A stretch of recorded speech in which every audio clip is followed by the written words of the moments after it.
बिस्मिल्लाहिर्रहमानिर्रहीम अस्सलाम वालेकुम। मैं हूं यासिर सज्जाद, आपका teacher for Kaif four business law dynamics.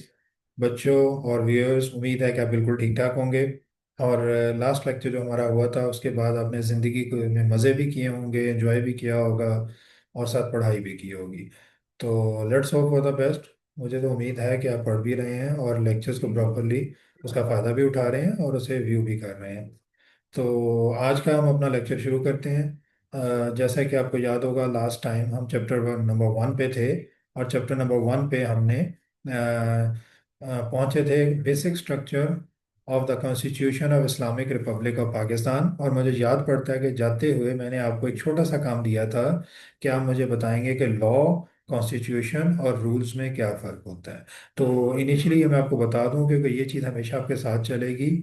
ये छोटे छोटे जो मैटर्स होते हैं ये अंडरस्टैंडिंग के लिए बेहद इंपॉर्टेंट होते हैं, ठीक है। तो इनका आपको बहुत ख्याल रखना है। बेसिकली जो हमारा स्ट्रक्चर है लॉ का, वो आपको समझना है और मैं बहुत क्विकली बता रहा हूँ, ये आपके थोड़ा सा सिलेबस में भी है। लॉ का मतलब होता है कानून, उर्दू में कानून कहते हैं। और कॉन्स्टिट्यूशन का मतलब उर्दू में आइन होता है। अब कानून और आइन में क्या फर्क है?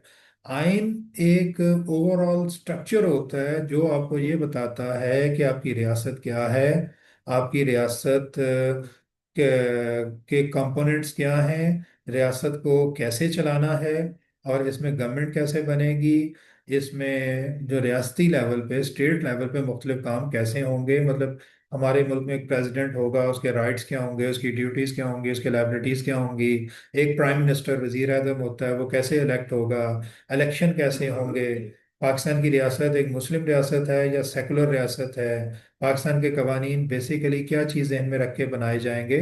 तो पूरा एक स्ट्रक्चर होता है ना एक रियासत का, या एक पूरे आप कह रहे हैं कि पूरा एक आप स्ट्रक्चर बनाते हैं। उसके जो बेसिक्स होते हैं वो हमारे आइन में होते हैं। जैसे फॉर एग्जांपल, आप अपने घर की बात करते हैं तो आप उसमें कहते हैं कि हमारा घर जो है इसमें हमारे हेड वालिद साहब होंगे। और एक मखसूस काम, घर के अंदर के सारे काम वालदा देखेंगी, फलां काम फलां भाई देखेगा, अथॉरिटी वाले साहब की चलेगी। और जब हम फैमिली लेवल पे किसी से बात करेंगे तो कैसे करेंगे। तो जब आप एक घर के या फैमिली लेवल पे एक स्ट्रक्चर डिफाइन कर रहे होते हैं तो हम कह सकते हैं कि आप अपने घर का आइन बना रहे हैं। अब उसके अंदर रहते हुए फिर आपने ये रू बनाना होता है कि जनाब सब्जी लेने के क्या लॉ होगा, कौन सब्जी लेने जाएगा, सब्जी लेते हुए किन चीज़ों का ख्याल रखा जाएगा। और फिर इसी तरह अगर आप कहते हैं कि जी मेहमानों से मिलने के क्या तरीके होंगे तो वो ज़्यादा हम डिटेल में चले जाते हैं। तो मुख्तलिफ एरिया वाइज या कंपोनेंट वाइज जो फिर आप मुख्तलिफ रेगुलेशंस बनाते हैं, असूल बनाते हैं, उन्हें हम लॉ कहते हैं। तो ये याद रखना है कि आइन का मतलब, पाकिस्तान के आइन का मतलब है कि आइन में ये लिखा होता है कि जो एक रियासत है दुनिया में जिसका नाम पाकिस्तान है, या एक रियासत है दुनिया में जो हमारी रियासत है, इसका नाम क्या होगा? इसका नाम होगा इस्लामी जमहूरिया Pakistan, Islamic Republic of Pakistan. अच्छा, इस रियासत के कितने कंपोनेंट्स हों? अब कंपोनेंट का मतलब है कि कौन से चीज़ें मिलेंगी तो हम कहेंगे ये एक रियासत बन गई है। रियासत की क्या डेफिनेशन है? तो इसमें एक अवाम है, एक अदलिया है, और एक जुडिशरी जिसे कहते हैं, और एक कानून बनाने वाले जिसे हम पार्लियामेंट कहते हैं। तो आप कहें जी कि तीन इदारे हैं या तीन एस्पेक्ट्स हैं, तीन एरियाज हैं या तीन स्फेयर्स हैं, जब मिलेंगे तो हम कहेंगे कि ये एक रियासत है। ठीक है। जैसे जिसमें मैंने कहा कि सबसे पहले अवाम, इस मुल्क के अवाम। नंबर दो, इस मुल्क की अदालतें, अदलिया, पूरा एक सिस्टम जो अदालतों का है। और नंबर थ्री, पार्लियामेंट जो इस मुल्क में कानून बनाएगी और जहाँ से प्राइम मिनिस्टर आएगा, इलेक्ट होके आएगा। अगर इन तीन चीज़ों को आप इकट्ठा कर लें तो हम कहते हैं ये रियासत के कॉलम्स हैं, ये सतून हैं जिन पे रियासत खड़ी है। तो ये सारी चीज़ें कहाँ लिखी हैं? फिर पाकिस्तान में हर कानून जो है वो इस्लाम के मुताबिक बनेगा, ह्यूमन राइट्स को प्रोटेक्ट किया जाएगा, चाइल्ड लेबर नहीं होगी। फिर कानून कैसे बनाए जाएंगे? किसी भी चीज़ पे कानून बनाने की ज़रूरत है तो उसका तरीका क्या होगा? कानून तो बनेगा, फिर कानून बनने के बाद तो आपको ये बताएगा ना कि जिस चीज़ के लिए वो कानून बनाया गया वो काम कैसे होगा। से शुगर की सेल का कानून बनाया गया कि पाकिस्तान में चीनी की जो तिजारत है वो कैसे होगी। शुगर मिलें कैसे चीनी बनाएंगी, कितनी बेचेंगी, कितनी स्टोर करेंगी, वो तो फिर शुगर से रिलेटेड कानून बन जाएगा ना। लेकिन मुख्तलिफ कवानीन बनाने हैं, उन कवानीन बनाने का तरीका क्या होगा, वो एक पहले पार्लियामेंट में क्या बहस होगी, फिर कहाँ से क्या अप्रूवल होगी। ये जो ऊपर एक अम्ब्रेला कह लें पूरे पाकिस्तान पे जो छाई हुई है कानून की, वो जो अम्ब्रेला है वो आइन कहलाती है। ठीक है, फिर आइन के अंदर रहते हुए आप मुख्तलिफ काम करते हैं और मुख्तलिफ कवानीन बनाते हैं। तो वो जो अम्ब्रेला है जो पूरे पाकिस्तान के स्ट्रक्चर को डिफाइन करती है, उसे हम कहते हैं ये कॉन्स्टिट्यूशन है। और उसके अंदर रहते हुए इंडिविजुअल एरियाज के लिए जो फिर मुख्तलिफ रूल एंड रेगुलेशन हम बनाते हैं, उन्हें हम कहते हैं ये लॉ है। अब लॉ के नीचे रेगुलेशंस आ जाते हैं। तो लॉ के अंदर ये कहा जाता है कि चीनी की तिजारत में इन चीज़ों का ख्याल रखा जाएगा। ठीक है। अब उसके आगे मजीद डिटेल की ज़रूरत है और काफ़ी ज़्यादा डिटेल की ज़रूरत है। तो जनरली हम ये कहते हैं कि हम करते ये हैं कि लॉ में हम एक मोटी सी डिटेल दे देते हैं कि चीनी की तिजारत में कोई शुगर में किसी शुगर मिल को इजाज़त नहीं होगी कि वो 1,000 टन से ज़्यादा चीनी बनाए साल। ठीक है। अब वो 1,000 टन तक चीनी जो बनानी है उसमें वो कैसे क्या कुछ करेगी, इतनी डिटेल फिर लॉ में नहीं लिखी होती। उसके लिए फिर मजीद डिटेल होती है जिसे हम लॉ रेगुलेशंस कह देते हैं, रूल्स कह देते हैं। तो एक रूल्स बनाए जाते हैं बहुत तफसीली प्रोसीजर के लिए, जो कि एक लॉ को सपोर्ट देते हैं। बेसिक चीज़ लॉ में लिखी होती है, बेसिक असूल लॉ में लिखा होता है, और उसकी बिल्कुल जो डिटेल्स हैं लिटिगेटी वो रूल्स में या रेगुलेशंस में दे दी जाती है। सबसे ऊपर होता है आइन, जो ओवरऑल डिफाइन करता है स्टेट को और ये कि कानून कैसे बनाए जाएंगे। फिर आइन के मुताबिक जब कानून बनने शुरू होते हैं तो कवानीन में लिखा होता है कि एक मखसूस एरिया में काम कैसे किया जाएगा। और फिर मखसूस एरिया में काम के लिए जो बहुत ही डिटेल में जाना पड़ता है कि इसकी फीस कितनी होगी, फीस कैसे जमा करवाई जाएगी, एटसेट्रा। ये सारी चीज़ें फिर रूल्स और रेगुलेशंस बनाए जाते हैं जो उसमें लिखी जाती है। तो ये एक स्ट्रक्चर होता है। ठीक है।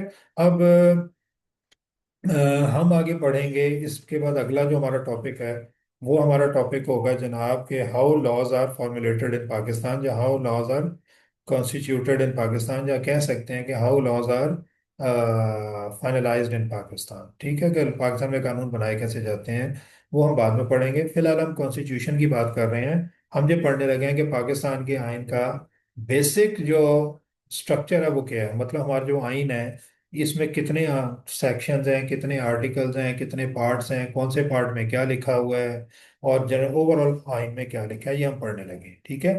अच्छा, इसमें मैं पहले एक जनरल इंट्रोडक्शन आपको दे रहा हूँ, मेरे साथ उसे देख लें, फिर हम इसकी डिटेल में जाएंगे। Basic structure of the constitution of Islamic Republic of Pakistan introduction, ये वो बता रहा है कानून के बारे में, इंट्रोडक्शन दे रहा है आइन के बारे में कि हमारा आइन है क्या और इसका नाम क्या है, कब बना था। फिर प्रीएम्बल, यहाँ से हमारे आइन के पार्ट शुरू होते हैं। तो आइन में सबसे पहले प्रीएम्बल है।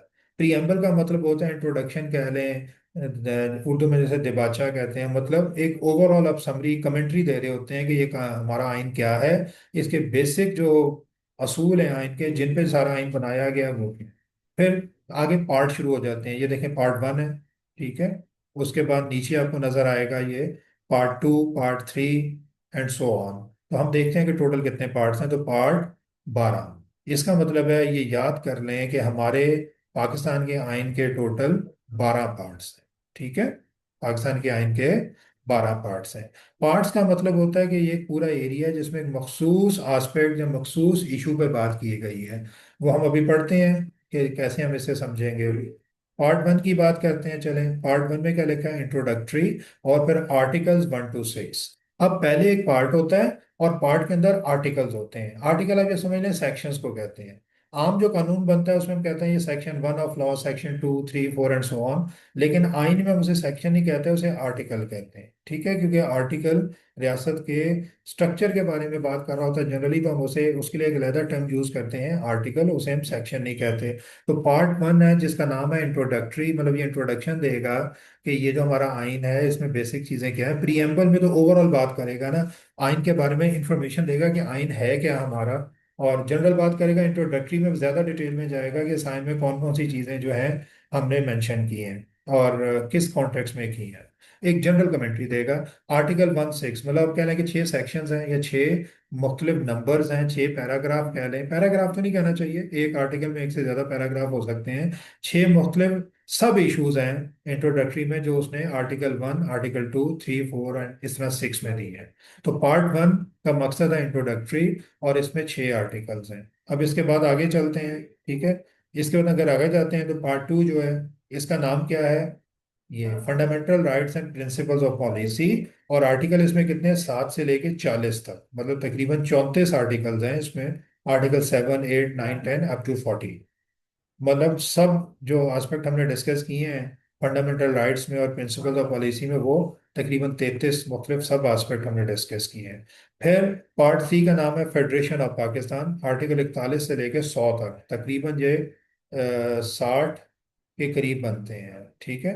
60 के करीब आर्टिकल्स बनते हैं जो फेडरेशन ऑफ पाकिस्तान की बात करेगा। अभी हम बात करेंगे कि फेडरेशन ऑफ पाकिस्तान का मतलब क्या है, ठीक है, वो मैं अभी आपको बताता हूँ एंड सो ऑन। पार्ट 4 है जी प्रोविंसेस। प्रोविंसेस की बात हुई है और आर्टिकल 101 से लेके 140 ए तक। अब 140 ए का क्या मतलब है? शुरू में आर्टिकल 140 होगा, उसके बाद 141 होगा, लेकिन बाद में हमें जरूरत पड़ी कि नहीं यार एक आर्टिकल ऐड होना चाहिए, लेकिन उसका नंबर तो अवेलेबल नहीं था। 140 पहले से था और 141 पहले से था, लेकिन उसका ताल्लुक 140 से था और उसके फौरन बाद आना उसका मुनासिब था, तो हमने क्या किया, हमने 140 के बाद एक नया नंबर ऐड कर दिया 140 ए। तो आपको 140 ए 140 बी इस तरह की चीजें भी आर्टिकल में मिलेंगी। तो पार्ट 4 जो है प्रोविंसेस से रिलेटेड है, part 5 relation between federation and provinces से मुतल्लिक है एंड सो ऑन। तो आपने याद रखना है कि हमारे टोटल कितने पार्ट्स हैं, 12 पार्ट्स हैं। और टोटल आर्टिकल कितने हैं, तो जो आखिरी पार्ट है उसमें हम देखते हैं कि हमारे आर्टिकल कहाँ तक जा रहे हैं, आखिरी आर्टिकल का हमें अंदाजा हो जाएगा।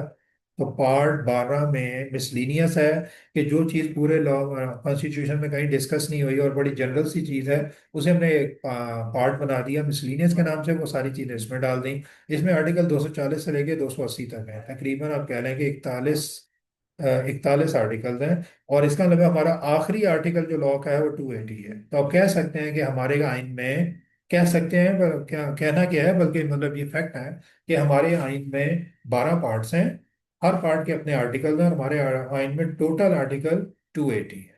12 पार्ट्स, 280 आर्टिकल्स हैं। और नीचे देंगे स्केड्यूल्स आ रहे हैं, फिर आर्टिकल जब पार्ट्स खत्म हो गए तो स्केड्यूल है, first schedule, second schedule, third, fourth, और 5 स्केड्यूल है। अब स्केड्यूल का मतलब क्या होता है कि ऊपर आइन में कोई चीज़ लिखी हुई है कि जजेस को इस तरह से अपॉइंट किया जाएगा, इस तरह से रिमूव किया जाएगा, और उनकी जो से मैं वैसे ही कह रहा हूँ कि उनकी जो सैलरी है वो हुकूमत फिक्स करेगी। अब आगे डिटेल बतानी है कि कौन से लेवल के जज की क्या सैलरी होगी, क्योंकि जजेस के तो मुख्तलिफ लेवल है। हाई कोर्ट के जजेस होते हैं, सुप्रीम कोर्ट के होते हैं, डिस्ट्रिक्ट कोर्ट के होते हैं, तो बेशुमार डेजिग्नेशन हैं। अब उनमें से किस लेवल की क्या सैलरी होगी, किस तरह उसकी इंक्रीमेंट लगेगी, क्या पर्क्स होंगे, अगर ये सब कुछ भी अपने ऊपर आइन के नीचे अंदर ही लिखना शुरू कर दिया, तो हमारे तो फिर आइन के आर्टिकल बहुत ही लंबे हो जाएंगे और फायदा नहीं है, मतलब फिर जो बेसिक चीज़ है वो समझ नहीं आएगी, सब कुछ मिक्स हो जाएगा। हम क्या करते हैं कि आर्टिकल में ऊपर आइन में बेसिक चीज़ें बताते हैं कि जजेस होंगे कितने, या जजेस की अपॉइंटमेंट कैसे होगी, और उनकी सैलरी हुकूमत फिक्स करेगी, उनका ये काम ऐसे किया जाएगा, जनरल बात करते हैं। अब उनकी सैलरी होगी कितनी वो हम आर्टिकल में नहीं लिखते, नीचे स्केड्यूल बना देते हैं। अब जैसे देखें स्केड्यूल नंबर 5 है, fifth schedule, remuneration and terms and condition of service of जजेस। तो जजेस में बात ऊपर कहीं हुई होगी, कोई ऐसा पार्ट होगा जिसमें जुडिशरी की या अदलिया की बात हुई होगी, तो वहाँ बहुत डिटेल से बात हुई होगी कि सुप्रीम कोर्ट में कितने जजेस होंगे, हाई कोर्ट में कितने जजेस होंगे, उन्हें अपॉइंट कौन करेगा, अगर उन्हें वो सही काम नहीं करते तो उन्हें रिमूव कौन करेगा, वो सारी चीज़ें वहाँ होंगी। लेकिन वो जो लिटिगिटी है, मजीद डिटेल है बहुत मान्यूट लेवल की, उसके लिए फिर हम स्केड्यूल बना देते हैं। तो फिर स्केड्यूल में आगे मजीद डिटेल देख लेते हैं। तो अभी आपको याद रखना है कि हमारे आईने पाकिस्तान के 12 पार्ट्स हैं और 280 आर्टिकल्स हैं और 5 स्केड्यूल्स हैं, ठीक है। अब हम इसका स्ट्रक्चर देखते हैं कि इन्होंने पार्ट लिखा कैसे और कैसे इन्होंने इसे डिफाइन किया है। तो प्रीएम्बल है। प्रीएम्बल में क्या है, it defines the objective of the provision of the constitution. ये जनरली बात करता है कि जो प्रोविजन कॉन्स्टिट्यूशन बनाया है, इसकी जो प्रोविजन हैं, इसके अंदर जो रूल्स एंड रेगुलेशन बनाए गए हैं, इसका मकसद क्या है, ये आइन बनाया क्यों गया है, ये चीज़ एक्सप्लेन करता है। फिर it identifies that the Muslims will be enabled to live in accordance with the teachings of Quran and Sunnah, while provisions be made for minorities to participate their religion and culture।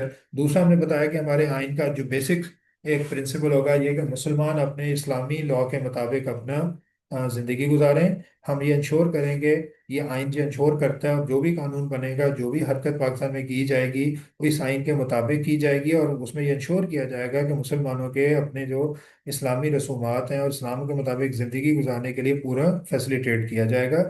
लेकिन चूँकि पाकिस्तान में non Muslims भी हैं, उन्हें तो हम ज़बरदस्ती नहीं कह सकते कि आप भी इस्लाम को फॉलो करें, ना ये इस्लाम की टीचिंग है। तो साथ ही हम उसने लिखा है कि गैर मुस्लिम जो माइनॉरिटीज़ हैं, जो अकलियतें हैं, हम उन्हें भी ये गारंटी देता है ये आइन कि वो अपने मजहब और अपने कल्चर के मुताबिक ज़िंदगी गुजारना चाहें तो हम उन्हें भी पूरा फैसिलिटेट करेंगे, हम उनसे कोई ज़बरदस्ती नहीं करेंगे। तो बेसिक जो बुनियादी असूल है ना, जो बुनियादी रूह कह लें या बुनियादी एक ख्याल है आइन के पीछे, प्रीएम्बल में वो लिखा गया है। तो आपने इसे एक बार पढ़ लें। फिर पार्ट नंबर वन है इंट्रोडक्टरी। इंट्रोडक्शन दे रहा है, इसमें क्या कहेगा कि हमारा आइन है, इसमें हमारा हर कानून इस्लाम, ऊपर हमने सिर्फ ये बताया था प्रीएम्बल में कि मुसलमानों को इस्लाम के मुताबिक जिंदगी गुजारने के लिए पूरी तरह फैसिलिटेट किया जाएगा। अब वो कैसे किया जाएगा फैसिलिटेट, एक जनरल बात, थोड़ी सी डिटेल बात है, इंट्रोडक्टरी में कर रहा है कि पाकिस्तान में जो भी कानून बनेगा इस तरह किया जाएगा, फैसिलिटेट के पाकिस्तान में जो भी कानून बनेगा वो इस्लाम के मुताबिक बनेगा, इस्लाम की रूह के अगेंस्ट नहीं बनेगा, हम चाइल्ड लेबर नहीं होने देंगे, हम माइनॉरिटीज पे जुल्म नहीं होने देंगे, हम लोगों को ज़बरदस्ती कोई अपने डिटेन करता है, महबूस करता है, उनसे ज़बरदस्ती काम लेने की कोशिश करता है, लोगों से थ्रेट दे के, धमकी दे के, उन्हें अपने कहीं कमरे में बंद करके, मतलब जैसे एक अमीर आदमी गरीब आदमी को अपने कोठी में बंद कर ले, उसे कहीं जाना ही ना दे और उसे ज़बरदस्ती करके काम करवाए, हम इस तरह के काम, फोर्स्ड लेबर जिसे कहते हैं, हम इस तरह के काम नहीं करने देंगे, एटसेट्रा। तो इंट्रोडक्टरी में ऐसी चीज़ें हैं। अब इसमें आर्टिकल 1 to 6 है। इसी तरह फिर अगला पार्ट है, उसे भी हम पढ़ेंगे। अब यहाँ पे मैं आपको एक चीज़ बता दूं कि आपका जो क्वेश्चन है एग्जाम में, जैसे पहले आता रहा है, अभी तो इसकी तो पहली अटेम्प्ट आएगी ना नए सिलेबस की, लेकिन मेरा ख्याल है कि वो मेरे को उसका स्टाइल नहीं बदलेगा बहुत ज़्यादा, सिर्फ उसने सिलेबस में थोड़ी बहुत चेंजेस किए और कम किया अपनी तरफ से, ऑल्दो कि उसने बहुत ज़्यादा कम भी नहीं किया। तो अ, वो ये ऐसे करेगा कि जो क्वेश्चन पूछता है पहले, कि मैंने आपको बताया था कि जो आपका पहला क्वेश्चन होता है वो एमसीक्यूज होते हैं, ठीक है, पहले वो 15 एमसीक्यूज देता था, आई होप कि अभी भी वो 15 ही देगा। तो जो एमसीक्यूज हैं उसके अंदर वो पूरे सिलेबस को कवर करता है, उसमें कम से कम एक एमसीक्यू जरूर आता है जिसमें वो आपसे ये कॉन्स्टिट्यूशन के बारे में बात करता है कि जी इसका फलां पार्ट जो है उसमें क्या जिक्र किया गया, ठीक है, या फलां जो चीज़ है वो कौन से पार्ट में डिस्कस की गई है, मतलब वो वाइस वर्सा करता है, या तो कहता है कि जनाब फलां पार्ट में क्या चीज़ें डिस्कस की गई हैं, या फलां चीज़ कौन से पार्ट में डिस्कस की गई है। अब ऐसा है कि वो आपने रट्टा बिल्कुल नहीं लगाना कि आपको याद हो कि कौन सी चीज़ किस पार्ट में है, वो आपको ऑप्शंस देता है और ऑप्शन में खुद ही बता देता है। मतलब फॉर एग्जांपल वो आपको ये नहीं कहता कि जनाब इंसानी हकूक के बारे में कौन से पार्ट में बात की गई है, मतलब आप पार्ट्स को भी रट्टा लगाएं, उनके नामों को भी रट्टा लगाएं और आपको पता भी हो कि अंदर क्या कुछ लिखा है, ऐसा नहीं है। जब नीचे ऑप्शंस देता है तो खुद ही बता देता है पार्ट 1, पार्ट 4, पार्ट 9, पार्ट 12, मतलब वो आपको चार ऑप्शन देता है, और ना सिर्फ ऑप्शन देता है बल्कि उसके आगे इनके नाम भी लिख देता है, मतलब पार्ट 1 इंट्रोडक्टरी। फिर वो क्या करेगा, दूसरी ऑप्शन देगा से पार्ट 4 प्रोविंसेस, तीसरी ऑप्शन देगा part 6 finance property contracts and suits.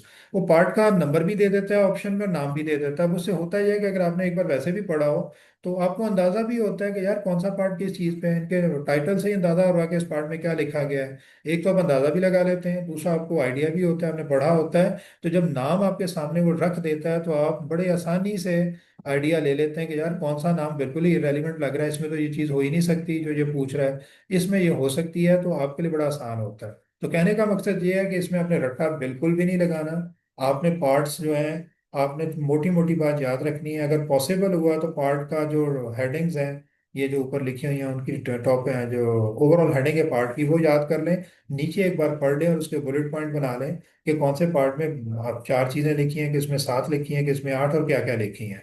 रट्टा नहीं लगाना, उन्हें बार बार पढ़ लेना है, और जब वो आपसे पूछेगा तो आपको अंदाजा हो जाएगा। मतलब मैं कहना ये चाह रहा हूँ, कभी ये नहीं कहेगा कि पार्ट 4 में क्या चीज़ें हैं, वो बताएगा कि मुझे बताएं पार्ट 4 जिसका नाम है फाइनेंस प्रोविंसेस, इसमें कौन कौन सी चीज़ों का जिक्र किया है, इस तरह की बात करेगा। तो मेरे ख्याल है अगर आपने एक बार पढ़ा भी होगा ना, तब इसका जवाब बड़ी आसानी से दे लेंगे। कहने का मकसद है कि इसमें वो रट्टा एक्सपेक्ट नहीं करता आपसे, बल्कि वो ये एक्सपेक्ट करता है कि भाई आपने एक बार पढ़ा जरूर, ठीक है। तो इस हैविंग सेड दैट, इस चीज़ को जरा जहन में रख के हम आगे चलते हैं। तो पार्ट 1 में इंट्रोडक्टरी है, यहाँ वो क्या कहता है, identifies the country as Islamic Republic of Pakistan, मतलब वो कहता है कि हमारे मुल्क का नाम इस्लामिक रिपब्लिक ऑफ पाकिस्तान होगा, कंप्रीजेज ऑफ टेरिटरीज बीइंग 4 प्रोविंसेस, और हमारे 4 सूबे होंगे, इस और द इस्लामाबाद हमारा कैपिटल होगा, और ये सारी बातें यहाँ पे वो कहेगा। फिर वो बताता है it also include provision such as elimination of all sorts of exploitation, कि हमारे मुल्क में किसी किस्म की कोई एक्सप्लॉयटेशन नहीं होगी किसी के साथ, rights of individuals to be dealt in accordance with the law, तमाम इंसानों के हकूक लॉ के मुताबिक डील किए जाएंगे एंड सो ऑन। ठीक है, तो आपने इसे पढ़ लेना है। ये इंट्रोडक्टरी हो गया। फिर पार्ट नंबर 2 आ गया। पार्ट नंबर 2 का नाम है fundamental rights and principles of policy. अब आपको ये याद कर लें तो बहुत अच्छी बात है कि किस पार्ट में कितने आर्टिकल हैं। ये अगर आप याद करें तो वैसे भी ये कोट करते हुए मजा आता है। कहीं आप बात करेंगे यार पाकिस्तान के पार्ट 4 में तो इतने आर्टिकल हैं, जब आप ये बात करते हैं तो आपको खुद थोड़ी सी खुशी होती है कि यार मेरे पास इंफॉर्मेशन है। लोगों के पास इतनी इन्फॉर्मेशन नहीं होती जनरली। तो जहाँ की डिस्कशन होगी जनरल पब्लिक में भी, दोस्तों में भी, वहाँ भी आपको थोड़ी खुशी होगी, एक सेटिस्फेक्शन से फील होगी कि मेरे पास लोगों से ज़्यादा नॉलेज है। तो ये चीज़ें थोड़ी सी जहन में भी बिठाने की कोशिश करें। ठीक है। Fundamental rights and principles of policy, हम अंदाज़ा लगाते हैं कि इस हेडिंग से कोई हमें अंदाज़ा हो रहा है कि जनाब इसके अंदर क्या होगा, तो हम उसे देखते हैं। ठीक है। तो fundamental rights and principles of policy.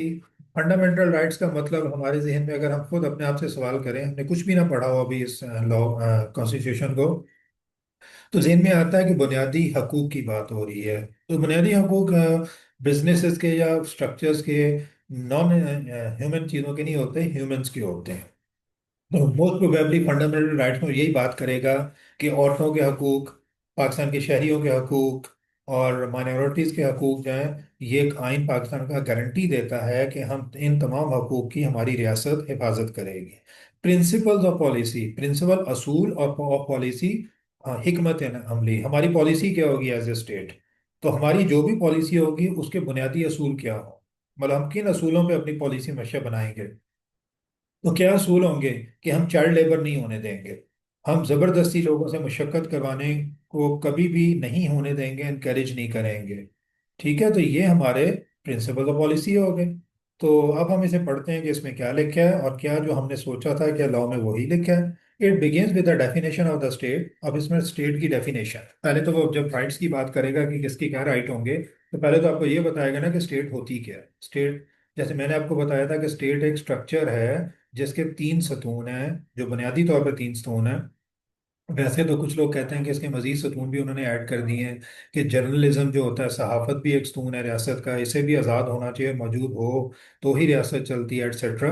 लेकिन बुनियादी सतून जिनके बगैर रियासत का तस्वुर ही नहीं है, वो 3 है। एक तो अवाम है, बगैर अवाम के कोई रियासत हो ही नहीं सकती, खाली ज़मीन तो रियासत नहीं होती ना। नंबर 2, इस रियासत को चलाने के लिए आपको कोई एक स्ट्रक्चर चाहिए जिसे हम पार्लियामेंट कहते हैं।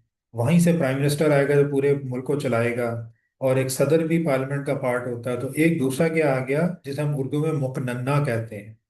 ठीक है, मुकन्ना का मतलब होता है वो स्ट्रक्चर जो कि लॉ मेकिंग करता है और फिर उसे इम्प्लीमेंट करवाता है। तो दूसरा हमारा स्ट्रक्चर जो रियासत का पिलर हो गया, वो हो गया क्या कहते हैं इसे, पार्लियामेंट, जिसे लेजिस्लेचर्स कहते हैं। मैंने कल भी शायद आपसे जिक्र किया था। लेजिस्लेशन होता है कानून बनाना, कानून बनाने का प्रोसेस। लेजिस्लेट होता है वर्क, कानून बनाना, और जो कानून बनाता है उसे लेजिस्लेचर कहते हैं। अमेरिका में लेजिस्लेचर जो है वो डिफरेंट है, वो सदर है या उनकी एक सेनेट है। वहाँ सेनेट में कानून साजी होती है, पाकिस्तान में सेनेट में नहीं होती। पाकिस्तान का सिस्टम पार्लियामेंट्री सिस्टम है। तो दुनिया में मुख्तलिफ सिस्टम चल रहे हैं। ठीक है, कहीं सदारती निज़ाम भी है, जैसे अमेरिका में भी है। कुछ और मुल्कों में भी सदारती निज़ाम है, लेकिन उसके जो फीचर हैं वो अमेरिका से भी फ़र्क हैं। तो जो भी उस मुल्क में जिम्मेदार है कानून बनाने का, कानून को इम्प्लीमेंट करने का, उसे हम लेजिस्लेचर कह देते हैं। तो कह सकते हैं कि अमेरिका में लेजिस्लेचर सेनेट है, पाकिस्तान में लेजिस्लेटर पार्लियामेंट है। तो दूसरा स्तून हो गया लेजिस्लेटर, और तीसरा स्तून हो गया जुडिशरी, अदलिया, अदालतें। क्योंकि इंसाफ के सिस्टम के बगैर भी कोई रियासत नहीं चल सकती। जब भी रियासत चलती है लोगों में इख्तलाफ होंगे, झगड़े होंगे, और उन्हें हल करने के लिए कोई ना कोई फोरम होना चाहिए। तो पिलर्स ऑफ स्टेट हम कहते हैं, जनरली हम कहते हैं कि 3 तो हैं ही हैं, एक अवाम, दूसरा लेजिस्लेचर, और तीसरा जुडिशरी। वैसे मतलब थ्योरी में ये लिखा गया है कि जमीन के बगैर भी कोई स्टेट भी नहीं बनती, स्टेट हवा में नहीं बनती। स्टेट अवाम तो मौजूद है, पार्लियामेंट भी है, अदलिया भी है, लेकिन जमीन का एक टुकड़ा भी नहीं है आपके पास, तो फिर आपकी कौन सी रियासत है। तो जनरली दुनिया में ये कहा जाता है, दुनियादारी के पॉइंट ऑफ व्यू से, कि स्टेट के लिए आपके पास जमीन होना भी जरूरी है। तो ये मतलब मैं वैसे आपको आइडिया दे रहा हूँ कि आपके जहन में ये चीज़ें हों, और फिर आप में से मजीद डिटेल से भी आप पढ़ें कि स्टेट क्या होती है, स्टेट के क्या पिलर्स हैं। वैसे भी आप सोशल मीडिया या इंटरनेट पे ज़रूर पढ़िएगा बेसिक इन्फॉर्मेशन के लिए। तो fundamental rights and principle policy में कहता है कि वो बताएगा कि पाकिस्तान की स्टेट का नाम क्या है, और हम and detailing of the laws relating regarding fundamental rights and principles of policy. Fundamental rights include law that deem void which are inconsistent with the fundamental rights. तो कोई भी ऐसा लॉ पाकिस्तान में जो कि बुनियादी हकूक के खिलाफ होगा वो वॉइड होगा, मतलब वो पाकिस्तान में एप्लीकेबल ही नहीं होगा। हम ये समझेंगे ये लॉ बिल्कुल गैर मौसर है, हम उसे मौसर कर ही नहीं सकते जो इंसानी हकूक के खिलाफ होगा। Safe guards regarding arrest and detention, लोगों को अरेस्ट करना, उन्हें कैद करके रखना, इनके खिलाफ हम अपने शहरियों को प्रोटेक्ट करेंगे। बिला वजह ना स्टेट ना कोई और किसी शहरी को ना हिरासत में ले सकता है और ना उसे कैद कर सकता है। हाँ, अगर मुजरिम है वो एक अलग बात है, फिर उसके लॉ बनेंगे कि अगर कोई बंदा मुजरिम है तो उसके लिए फिर उसे कैसे हिरासत में लेंगे, कैसे डिटेन करेंगे, वो सारे लॉज भी फिर बनाएंगे। फिर प्रोहिबिशन ऑफ स्लेवरी, गुलामी, यहाँ लिखा है कि पाकिस्तान में गुलामी का कॉन्सेप्ट ही नहीं होगा, किसी को गुलाम नहीं बनाया जा सकता, चाइल्ड लेबर एटसेट्रा। ये सारी चीज़ें फंडामेंटल राइट से मुतल्लिक हैं और बेसिकली यही हमारी स्टेट का जो बुनियादी प्रिंसिपल है पॉलिसी के, कि जब भी हम कोई पॉलिसी बनाएंगे तो ये हमारे बुनियादी असूल होंगे, वो बातें इसने यहाँ पे की हैं। ठीक है। इसे आपने एक बार पढ़ लेना है और इसके बुलेट पॉइंट बनाने हैं। मैं अब बेटा आपको बार बार कह रहा हूँ, रट्टा नहीं लगा। फिर पार्ट नंबर 3 है द फेडरेशन ऑफ पाकिस्तान। अब याद रखना है कि फेडरेशन का मतलब होता है कि हमारा जो मुल्क है इसमें एक सेंट्रल गवर्नमेंट है और फिर सूबों की अपनी गवर्नमेंट्स हैं। Pakistan is basically a federation. Federation का मतलब है कि मुख्तलिफ इलाकों ने इकट्ठे होकर फैसला किया है कि हम अलग अलग मुल्क के तौर में नहीं चलेंगे, हम एक मुल्क के तौर पे चलेंगे। और वो इलाके हैं 4 सूबे, पंजाब, सिंध, केपी, बलोचिस्तान। इन्होंने फैसला किया कि हम अलग अलग स्टेट्स नहीं बनेंगे, अलग अलग अपने मतलब दुनिया में आज़ाद नहीं चलेंगे, हम अपना एक मिल के एक स्टेट बनाएंगे और हम उस स्टेट के पार्ट होंगे। तो फिर जब वो स्टेट बन जाएगी तो ये सूबे तो 4 ही है ना, जमीन पांचवी तो कोई नहीं है। तो फिर आप क्या करते हैं, सूबे मिलके एक सेंट्रल एक कह लो कि स्ट्रक्चर बना लेते हैं कि यहाँ पे हम सबके नुमाइंदे बैठे होंगे और ये हम सबसे चारों से रिलेटेड जो ओवरऑल इश्यूज हैं वो डिस्कस करेंगे। उसे हम कह देते हैं ये फेडरेशन। तो हमारी फेडरेशन का हेडक्वार्टर कौन सा है, हमारा कैपिटल इस्लामाबाद। तो इस्लामाबाद का जो एरिया है फिर हम कहते हैं ये किसी सूबे का नहीं है, ये फेडरेशन का इलाका है। अब इस्लामाबाद का इलाका तो बहुत छोटा सा है, लेकिन ये इलाका क्यों बनाया गया है, चारों सूबों के साथ चलने के लिए, उन्हें कंट्रोल करने के लिए और पूरे मुल्क को देखने के लिए। अब सूबे की जिम्मेदारी सिर्फ अपने सूबे की हद तक होती है, जबकि फेडरेशन पूरे मुल्क को देख रही होती है जिसमें चारों सूबे भी आते हैं। लेकिन फिर इसके अंदर आपस में हमें आपको बातचीत करनी पड़ेगी कि सूबे के क्या राइट्स और ड्यूटीज होंगी और आपकी क्या राइट्स एंड ड्यूटीज होंगी, क्योंकि आपका अलग से तो छोटा सा इलाका है। आपने तो बेसिकली सूबों के साथ चलते हुए दुनिया में सूबों को रिप्रेजेंट करना है ना, एक सूबे को नहीं, आपने ओवरऑल 4 सूबों को रिप्रेजेंट करना है। तो फिर क्लैशेस भी आएंगे, सूबा कहेगा ये तो मेरा डोमेन है मुझे करने दें, आप कहेंगे नहीं जी हम सेंट्रल है हम करेंगे। फिर आप आपस में डिसाइड कर लेते हैं कि कौन सा काम क्या करेगा, बेसिकली कौन करेगा। बेसिकली आप याद रखें कि जो ऐसी चीज़ें जो इंटरनेशनल लेवल की होती हैं, जैसे फॉरेन पॉलिसी होती है हमारी कि दूसरे स्टेट से हम कैसे ताल्लुकात रखेंगे, उनसे कैसे बात करेंगे, वो बेसिकली फेडरेशन के पास होती हैं। फाइनेंस होता है, ओवरऑल पूरे मुल्क में क्या फाइनेंस होगा, उसे कैसे खर्च करना है, ये आपके फेडरेशन के पास होती हैं। जबकि सूबों के पास जैसे छोटे लेवल की चीज़ें होती हैं जिनका ताल्लुक बेसिकली सूबों के अंदर के मामलात से होता है। लेकिन याद रखना है कि पाकिस्तान का आइन ये कहता है कि सूबे बहुत हद तक खुद मुख्तार हैं, सूबे अपने कामों में आज़ाद हैं, जहां तक लॉ उन्हें अथॉरिटी देता है उसमें आप इंटरफेयर कर ही नहीं सकते। स्टेट मतलब फेडरेशन में इंटरफेयर नहीं कर सकती, सूबों को इतनी ज्यादा खुद मुख्तारी हम देते हैं। तो उन चीज़ों में सूबे बिल्कुल खुद मुख्तार हैं, वहां वो सूबा इनकार भी कर सकता है कि नहीं जी मैं आपकी बात नहीं मानता, ये तो मेरा मामला मैं देखूंगा।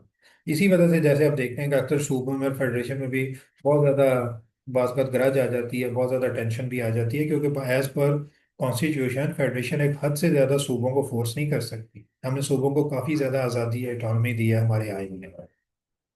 तो फेडरेशन ऑफ पाकिस्तान में वो बताएगा कि पाकिस्तान की फेडरेशन का मतलब क्या है। फेडरेशन में कौन आता है, प्रेसिडेंट आता है, ठीक है। और प्रेसिडेंट और इससे जो इदारे हैं जो फेडरल लेवल के हैं, जो फेडरल गवर्नमेंट है उसके बारे में वो आते हैं, फेडरल मिनिस्टर्स आते हैं। तो उनके क्या राइट्स हैं ड्यूटीज़ हैं, उन्हें कैसे इलेक्ट किया जाएगा या अपॉइंट किया जाएगा, उनका रोल क्या होगा, फंक्शन क्या होगा, वो सारी चीज़ें फेडरेशन ऑफ पाकिस्तान वाले पार्ट में होंगी। फिर पार्ट 4 है प्रोविंसेस। अब आप समझ गए होंगे कि यहाँ क्या बात होगी, या सूबों से मुतल्लिक बात होगी कि सूबों की हुकूमतें कैसे बनेंगी, सूबों कौन कौन सी चीज़ें सूबों के पास होंगी, चीफ मिनिस्टर से रिलेटेड बात होगी, सूबों के गवर्नर से रिलेटेड बात होगी। अब गवर्नर से रिलेटेड बात होगी कि नहीं होगी, ये अब हमें सोचना पड़ेगा, क्योंकि गवर्नर बेसिकली नुमाइंदा होता है फेडरेशन का सूबे के लिए, लेकिन किसी एक सूबे के लिए होता है ना। तो अब हमें ये फैसला करना है, और आइन बनाने वालों को भी फैसला करना था कि फिर ऐसी चीजें जो दो जगह रिलेट करती हैं, उन्हें कौन से पार्ट में डाला जाए। तो फिर वो जो सबसे ज्यादा उन्हें सूटेबल पार्ट लगता है वो उसमें डाल देते हैं। तो उस गवर्नर जो होता है सूबे का, उसके बारे में भी कि गवर्नर कैसे अपॉइंट होगा, उसकी टर्म कितनी होगी, उसकी सैलरीज वगैरह, वो सारी चीजें, सैलरीज तो नहीं मतलब उसकी जो लाइबिलिटीज होंगी, राइट्स होंगे, पावर्स होंगी, अथॉरिटीज होंगी, वो सारी इस पार्ट में होंगी। तो प्रोविंसेस से रिलेटेड जो सारे फीचर्स हैं या रिक्वायरमेंट्स हैं या प्रोविजन हैं, वो इस पार्ट में होंगे। आगे है जी relation between federation and province, part 5।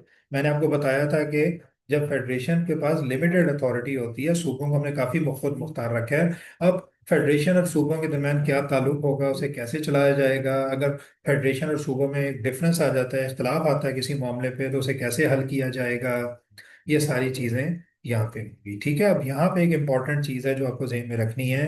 कुछ बड़ी स्पेसिफिक चीजें हो जाती हैं जो आपको फिर पढ़नी पड़ेंगी, अदरवाइज आपको समझ नहीं आएगी। जैसे यहाँ लिखा है, ये मैं हाईलाइट कर रहा हूँ, नेशनल इकोनॉमिक काउंसिल।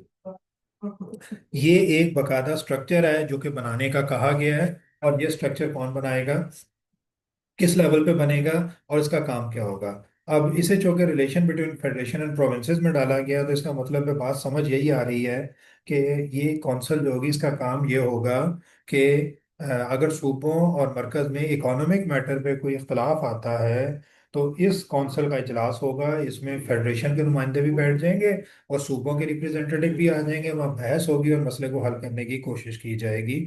तो एक फोरम बनाया गया है कि अगर सूबों में और फेडरेशन में इख्तलाफ आता है, तो और खासतौर पर इकोनॉमिक इश्यूज हैं, तो उसे किस लेवल पे हल करना है। ठीक है। तो ये एक स्पेसिफिक नाम है जो कि आपको याद रखना है। इस तरह की दो तीन चीजें ही हैं, बाकी तो ज्यादातर वो जनरल बातें ही कर रहे हैं। ठीक हो गया। इसी तरह फिर आगे है जनाब, पार्ट 6 है finance, property, contracts and suit. Finance कि पूरे मुल्क का जो फाइनेंस है कैसे चलाया जाएगा। हम तो खुद अकाउंटिंग के स्टूडेंट हैं, हमें पता है कि एक कंपनी भी चलती है तो उसका finance manager, head of finance रखना पड़ता है, पूरे फाइनेंस का सिस्टम बनाना पड़ता है, अकाउंटिंग करनी पड़ती है, एंट्रीज करनी पड़ती है। तो गवर्नमेंट तो बहुत बड़ा स्ट्रक्चर है, तो गवर्नमेंट की भी तो अकाउंटिंग होती होगी ना। गवर्नमेंट के पास भी पैसे आते हैं, रिसीट्स भी होती हैं, पेमेंट्स भी होती हैं। तो वो कैसे की जाएंगी, कौन सा डिपार्टमेंट है जो इसका हिसाब रखेगा, सिस्टम कैसे बनाया जाएगा, रिसीट्स कहाँ कहाँ कहाँ से आएंगी और उन्हें कैसे रिकॉर्ड करना है, पेमेंट्स कैसे करनी है, किस पेमेंट की अथॉरिटी किसके पास है, ये सारी चीजें यहाँ होंगी। प्रॉपर्टी, जैसे हमने देखा कि बिजनेस के पास अपने नाम से प्रॉपर्टी भी होती है, जो बिजनेस के एसेट्स होते हैं, तो उसका हिसाब भी तो बिजनेस ने रखना है और उस पर चेक एंड बैलेंस भी रखना है। तो यहाँ भी जो गवर्नमेंट की प्रॉपर्टी है उसके बारे में बात होगी कि इस प्रॉपर्टी का कौन हिसाब रखेगा, इसे कैसे सिक्योर किया जाएगा, एक्सेट्रा। कॉन्ट्रैक्ट्स, जब आप बिजनेस करते हैं या कोई भी एक्टिविटी करते हैं तो आपको मुख्तलिफ कॉन्ट्रैक्ट भी करने पड़ते हैं। तो गवर्नमेंट ऑफ पाकिस्तान भी कॉन्ट्रैक्ट करती है, प्रोविंसेस की गवर्नमेंट भी कॉन्ट्रैक्ट करती हैं। वो कॉन्ट्रैक्ट कैसे करेंगे, किस चीज़ का कॉन्ट्रैक्ट कौन कर सकता है, किस हद तक अथॉरिटी होगी कॉन्ट्रैक्ट की, एटसेट्रा, वो सारी चीज़ें। एंड सूट्स, जब ये सारे काम हो रहे होते हैं तो लोगों में इख्तलाफ भी आते हैं, और जब इख्तलाफ आते हैं तो एक दूसरे पे केस भी होते हैं। अब अगर फेडरल गवर्नमेंट ने केस करना है, किसी ने फेडरल गवर्नमेंट में कोई गलत काम किया है फाइनेंस में, तो कौन केस करेगा, किस लेवल पे करेगा, कैसे चीज़ बढ़ाई जाएगी। और अगर कोई गवर्नमेंट पे केस कर देता है कि इन्होंने मुझसे ज्यादती किया, तो उस केस को डिफेंड कैसे किया जाएगा। ये सारी चीज़ें ना इस पार्ट में। ठीक है। तो ये पार्ट नंबर 6 था। इसी तरह आगे पार्ट 7, 8, 9, 10 आएंगे और हम आगे बढ़ते चले जाएंगे चीज़ों को देखते हुए। तो बच्चों, मेरा ख्याल है आज के लिए इतना काफ़ी है। अगले लेक्चर में हम इससे आगे चलेंगे और इंशाल्लाह ताला कोशिश करेंगे कि इस पूरे चैप्टर को ख़त्म करें, या कम अज़ कम इसका मेजर पोर्शन कर लें। मेरी कोशिश ये है कि छोटे छोटे लेक्चर बनाए जाएं ताकि बहुत लंबा लेक्चर ना हो। एक तो उसे फिर अपलोड और डाउनलोड करते हुए भी प्रॉब्लम होती है, आपको भी होगी। और दूसरा ये है कि फिर थोड़ा सा उसमें बोरिंग एलिमेंट आ जाता है। तो हम इतना ही पढ़ें जितना हम एब्जॉर्व कर सकते हैं, और इंशाल्लाह फिर हम अपनी स्पीड को ऐसा ऐसा बढ़ाते जाएंगे with the passage of time. So it's all for today. इंशाल्लाह ताला अगले लेक्चर में फिर मुलाकात होती है। अल्लाह ताला अपनी नेमतें, रहमतें, शफ़क़तें, करम हम सब पे नाज़िल फरमाता रहे, सेहत, ईमान और तंदुरुस्ती के साथ। तो इंशाल्लाह ताला फिर मुलाकात होती है। अल्लाह हाफिज़। अस्सलाम वालेकुम।